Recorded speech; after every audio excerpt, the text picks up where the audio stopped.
a couple of more notes. So on the A5 sheets, it looks like the note is all about labels cleaning up, or scaling up rather, because they do on these larger scale plans oftentimes look a little bit smaller. And the issue is that text is text size no matter what, right? So if I were to open this elevation, it's probably going to be, I'm guessing, 1/2 inch. Yeah. Now, if these are done with zones, that's really easy to do. It does not look like these were done with zones. So the way to do this with zones, let me just kind of come down here and I'll drop in a zone, and you'll have to sort of evaluate how you want to handle this. I don't want to step on toes trying to redo documentation. But if I have a zone tag, and we can get into the weeds of what this zone tag says or doesn't say. Oh, sorry, that is rather the label.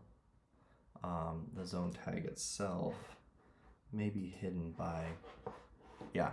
So the zone tag is, or zone, yeah, the zone itself is hidden by model view options. So we're not showing the zone stamp here. Which is ultimately what we would want. We would want to have a model view option for floor plans and for enlarged floor plans, so that we can turn those markers on and off, or just have a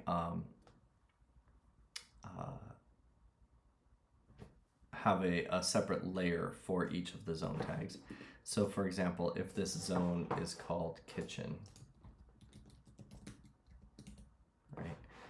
then this zone label can be set to, let's see here, gotta give me the label settings. I can say that the content of this label shows zone name. We don't care about the zone number right now. We don't care about the measured area. You can see all of the information that we can extract from these zones though, which makes it super helpful.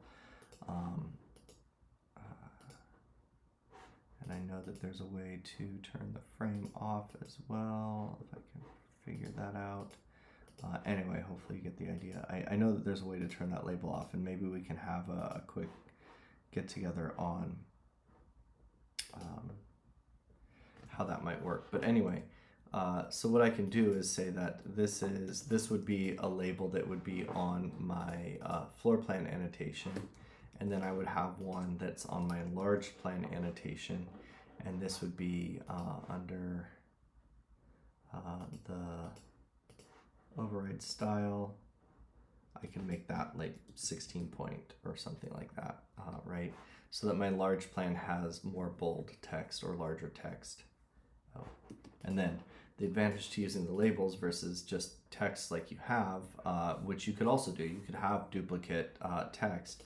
But the advantage is, as I see here, I have a typo, right? If I rename that, those labels are actually tied to the name of that zone. So there's advantages to using zones beyond just the room name as well, but that's sort of getting the weeds. But generally speaking, I would say that the annotation layer would be off for the enlarged floor plans. And then you would have a separate text or label that was larger, that was visible on that layer combination. So you basically have to have redundant content. The nice thing about the labels is it's not really redundant because they're both pulling from the name of the zone. So if there's any change to that zone, it gets updated in all instances of those labels. So I'm not going to fix that per se right now. Just because I need to kind of have a larger discussion with you guys about what the sort of next step is in getting these annotated properly to show consistently. So that would be my suggestion, is to create an additional layer or layer combination for the 1/2 inch scale drawings.